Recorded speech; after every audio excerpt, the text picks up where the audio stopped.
I'm hearing some rumors that Mike Johnson's not as worried as initially thought about being vacated as Speaker of the House.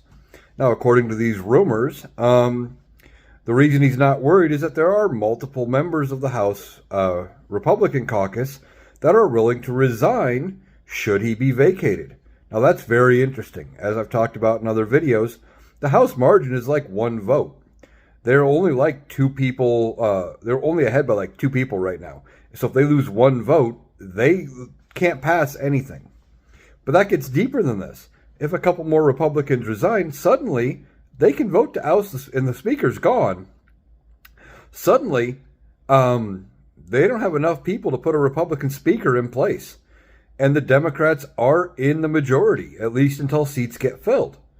And with a Democratic majority, something they could pass is they could pass a resolution that would go to a democratically controlled Senate that would also pass the resolution more than likely, declaring January 6th an insurrection and Donald Trump ineligible to be on any ballot, in conjunction with how the Supreme Court ruled earlier this year. Now, I'm not putting any weight behind this. I don't think it's going to necessarily happen. And I don't know if Mike Johnson's actually going to use this as leverage to keep his job. He could be out the door, as soon as Congress is back in session, if Marjorie Taylor Greene gets her way. But the idea that there is at least a rumor going around that more Republicans are ready to resign should he get vacated is interesting. Remember, Ken Buck said when he resigned that he was just the first and more were coming, and we've already had Mike Gallagher resign. So how many more could go?